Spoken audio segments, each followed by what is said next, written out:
Prophetic ministry சார்பாக இன்றும் எங்களோடு கூட இணைந்திருக்கிறவங்க ஒவ்வொருவருக்கும் இயேசு கிறிஸ்துவின் நாமத்தினாலே எங்களது அன்பின் வாழ்த்துக்களை தெரிவித்துக் கொள்கிறோம். இந்த செப்டம்பர் மாதம் முழுவதும் நம்ம தியானிச்சு வந்து கொண்டிருக்கிற தலைப்பு உன்னை நிமிர செய்வார். இந்த மாதத்துல கர்த்தர் நம்ம ஒருத்தருக்கும் தந்திருக்கிற வாக்குத்தத்தம் நம்மளை நிமிர்ந்து வாழ வைப்பாரு அப்படின்ற வாக்குத்தத்தம் தான். அந்த தலைப்புல நம்ம என்ன இன்னைக்கு தியானிக்க போறோம் அப்படின்னு நீங்க பாத்தீங்கன்னா, எது நம்மளை நிமிர்ந்து வாழ வைக்கும், என்னென்ன காரியங்கள் நம்மளை நிமிர்ந்து நிற்க செய்யும் அப்படின்றத பத்தி தான் நம்ம தியானிக்க போறோம். 3 காரியம். 1, இயேசு கிறிஸ்துவின் சரீரமா இருக்கிற சபை நம்மளை நிமிர்ந்து வாழ வைக்கும், பாடி ஆஃப் ஜீசஸ் கிரைஸ்ட். அடுத்தது இயேசு கிறிஸ்துவோட வார்த்தைகள், வாக்கு தத்தங்கள், வேர்ட் ஆஃப் ஜீசஸ் கிரைஸ்ட். அடுத்தது நேம் ஆஃப் ஜீசஸ் கிரைஸ்ட், இயேசு கிறிஸ்துவின் நாமம். இந்த 3 காரியமும் நம்மளோட வாழ்க்கைய நிமிர்ந்து வாழ வைக்கும். நம்ம ஒன்னொன்னா இப்போ கொஞ்சம் ஷார்ட்டா பார்க்கலாம். ஃபர்ஸ்ட், இயேசுவின் சரீரமாகிய ஆலயம். அப்போ ஆலயத்துக்கு போறது நம்மளை நிமிர்ந்து வாழ வைக்கும். வாங்க என்னோடு கூட சேர்ந்து லூக்கா 13வது அதிகாரம் 10வது வசனத்துக்கு வாங்கலேன். லூக்கா 13:10. ஒரு ஓய்வு நாளில் அவர் ஜெப ஆலயத்தில் போதகம் பண்ணி கொண்டிருந்தார். இயேசு ஓய்வு நாள்ல ஜெப ஆலயத்துல போதகம் பண்ணி கொண்டிருக்கிறார். 11வது வசனம். அப்பொழுது 18 வருஷமாய் பலவீனப்படுத்தும் ஆவியை கொண்ட ஒரு ஸ்திரீ அங்கே இருந்தாள். அவள் எவ்வளவும் நிமிரக்கூடாத கூனியாய் இருந்தாள். இயேசு அவளை கண்டு தம்மிடத்தில் அழைத்து, ஸ்திரீயே, உன் பலவீனத்தில் நின்று விடுதலையாக்கப்பட்டாய் என்று சொல்லி அவள் மேல் தமது கைகளை வைத்தார். உடனே அவள் நிமிர்ந்து தேவனை மகிமைப்படுத்தினாள்.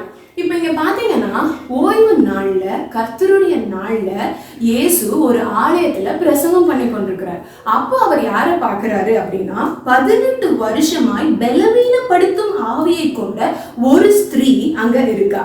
அவள் எவ்வளவும் நிமிரக்கூடாத கூனியா இருந்தா. அப்போ பலவீனப்படுத்துற ஆவி, அந்த ஸ்பிரிட் அவளை என்ன பண்ணுச்சான், எவ்வளவு நாளும் அவளால நிமிரவே முடியாதான். அப்படி இருந்தும் அவ என்ன பண்ணிருக்கா, இந்த நாள்ல கர்த்தருடைய நாளை, ஓய்வு நாளை, சாபத் டேவ, கர்த்தரின் நாளை அவ கனப்படுத்திருக்கிறா. ஹானரிங் த சாபத் டே. சபைக்கு வர்றது, ஒரு ஓய்வு நாள்லயும் நீங்க சபைக்கு போறீங்களா, ஆலயத்துல வந்து நீங்க மகிமைப்படுத்துறீங்களா, கோயிங் டு த சர்ச் உங்களோட வாழ்க்கையில முதலாவது கடமையா இருக்குதா, பயபக்திய ஆலயத்துக்கு போறீங்களா, இல்ல ஏனோ தானோன்னு சபைக்கு போறீங்களா, கர்த்தர் பார்த்து கொண்டிருக்கிறார். சபை வந்து பாடி ஆஃப் கிரைஸ்ட் சொல்றாங்க. Church is the body of Christ. அந்த இடத்துல அவரோட பிரசன்னம் நிரம்பி இருக்கிற இடம். அந்த இடத்துக்கு நீங்க போறீங்களா, இல்ல ஏதாவது ஒரு சாக்கு போக்கு நம்ம சொல்றோமா, இந்த காரணத்தினால இன்னைக்கு நான் சர்ச்சுக்கு போல, இல்ல என் சர்ச் சர்வீஸ் ரொம்ப ஏர்லியா இருக்கு என்னால போக முடியல, இல்ல என் சர்ச் என்னோட வீட்டை விட்டு ரொம்ப தூரமா இருக்கு அதனால என்னால போக முடியல, எனக்கு சர்ச்சுக்கு போக கஷ்டமா இருக்கு, சோம்பலா இருக்கு அப்படின்னு நம்ம இந்த நாட்கள்ல எத்தனையோ எக்ஸ்கியூசஸ் நம்ம கொடுக்கிறோம். ஆனா இந்த கூனிய பாருங்களேன், சற்றும் நிமிர முடியாது, கொஞ்சம் கூட நிமிரவே முடியாது. வாழ்நாள் எல்லாம் 18 வருஷமும் அவ கூனியாவே இருந்திருக்கிறா. ஆனாலும் அவ ஆலயத்துக்கு வந்திருக்கிறா. ஓய்வு நாள்ல ஆலயத்துக்கு வருகிற அந்த கமாண்ட்மெண்ட்டை அவளோட வாழ்க்கையில ஃபாலோ பண்ணது நிமித்தம் அவ வந்து எனக்கு சுகம் தாங்கன்னு கேட்கல. ஏன்னா அவன் நினைச்சிட்டா நமக்கு சுகமே ஒண்ணு கிடைக்காது, we have to live with it, நான் இதோட வாழதான் வேணும் அப்படின்னு சொல்ற நிலைமையில தான் அவ இருந்திருக்கா. ஆனா இயேசு கிறிஸ்து அவ ஆலயத்துக்கு வர்றத கனப்படுத்துற விதத்துல அவளுக்கு என்ன சொல்லிட்டாரு அப்படின்னா, அவளுக்கு வந்து உன் பலவீனத்தில் நின்று விடுதலையாக்கப்பட்டாய் என்று சொல்லி அவ மேல கைய வச்சு அவளை சொஸ்தமாக்குறாரு.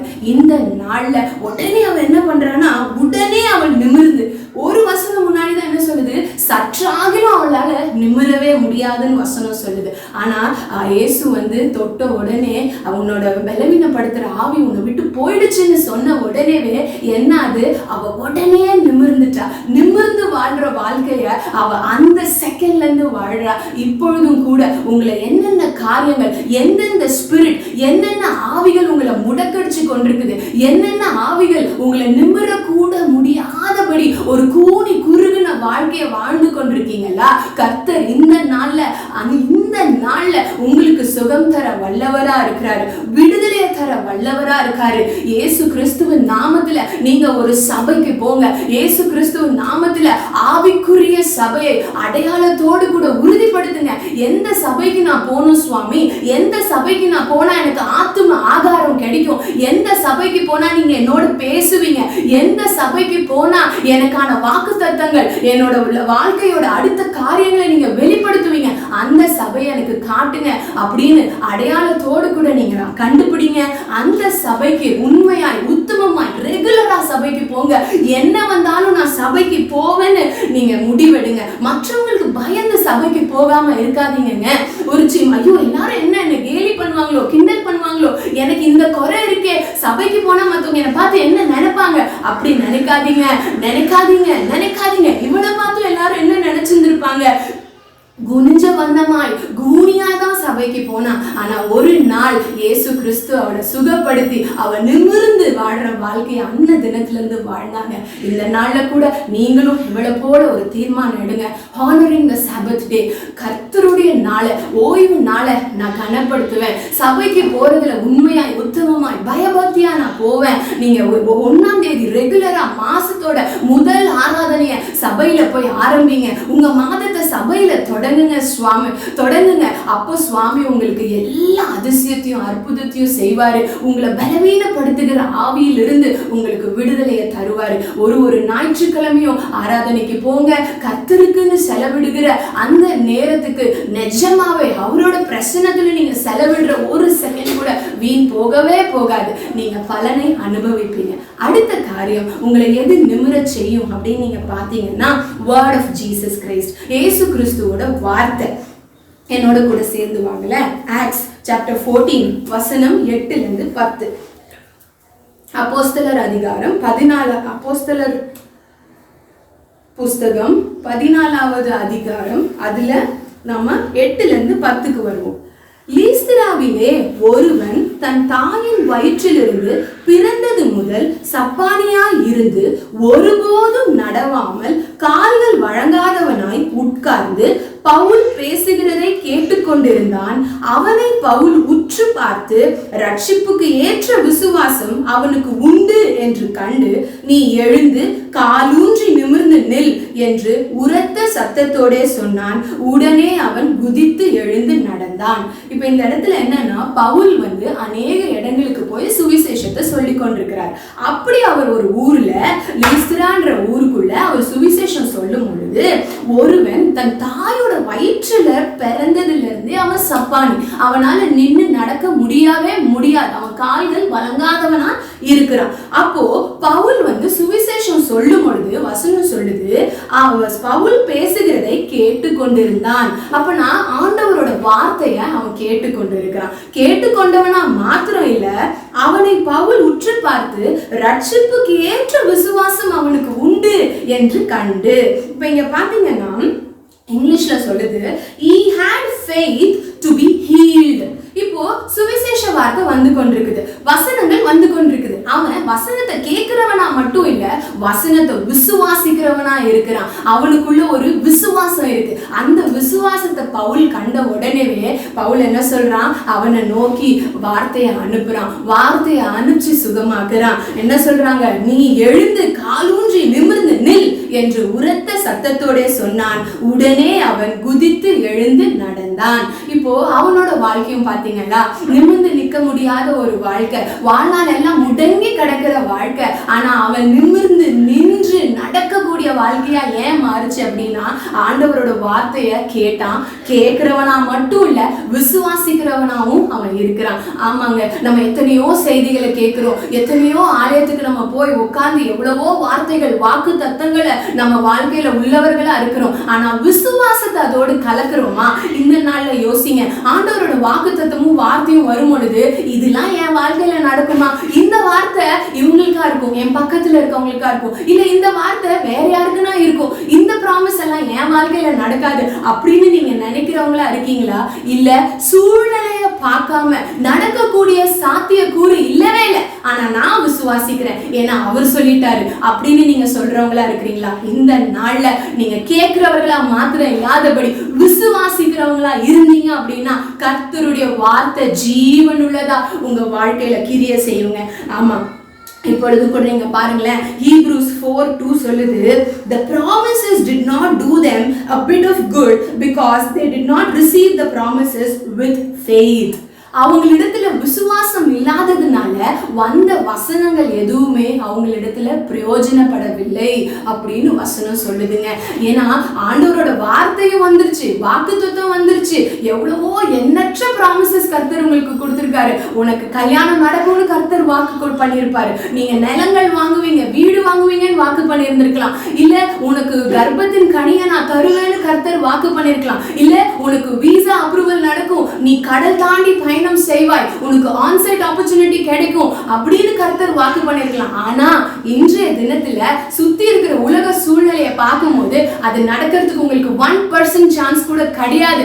அப்படின்னு இருக்கும் பொழுது கர்த்தர் சொல்லிட்டாரு, ஐ ஹேவ் த ப்ராமிஸ் அப்படின்னு உங்களோட விசுவாசத்தை அதுல கலந்தீங்க அப்படின்னா கர்த்தரோட மகிமையை நீங்க பாப்பீங்க. இந்த நாள் அப்படி ஒரு தீர்மானத்தை எடுங்க, இயேசு கிறிஸ்துவின் வார்த்தையை பிடிச்சு கொள்ளுங்க, அதோடு உங்க விசுவாசத்தை கலக்குங்க, நிமிர்ந்து நிக்கிற வாழ்க்கையை நீங்க வாழுவீங்க. அடுத்த காரியம், இயேசு கிறிஸ்துவின் நாமம் எது நம்மளை நிமிர்ந்து வாழ செய்யும்? இயேசு கிறிஸ்துவின் நாமம். இப்ப பாருங்களேன், ஆக்ட்ஸ் சாப்டர் 3க்கு வாங்க, அதுல 2வது வசனத்துல இருந்து நான் வந்து வாசிக்கிறேன், சரியா? முதல் வசனம், ஜெப வேலையாகிய 9ஆம் மணி நேரத்திலே பேதுருவும் யோவானும் தேவாலயத்துக்கு போனார்கள்.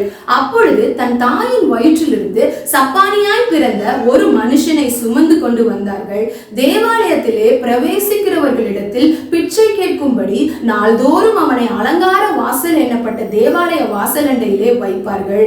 தேவாலயத்திலே பிரவேசிக்க போகிற பேதுருவையும் யோவானையும் அவன் கண்டு பிச்சை கேட்டான். பேதுருவும் யோவானும் அவனை உற்று பார்த்து எங்களை நோக்கி பார் என்றார்கள்.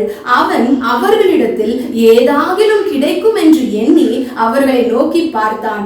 அப்பொழுது பேதுரு, வெள்ளியும் பொன்னும் என்னிடத்தில் இல்லை, என்னிடத்தில் உள்ளதை உனக்கு தருகிறேன், நசரேயனாகிய இயேசு கிறிஸ்துவின் நாமத்தினாலே நீ எழுந்து நட என்று சொல்லி வலது கையினால் அவனை பிடித்து தூக்கி விட்டான்.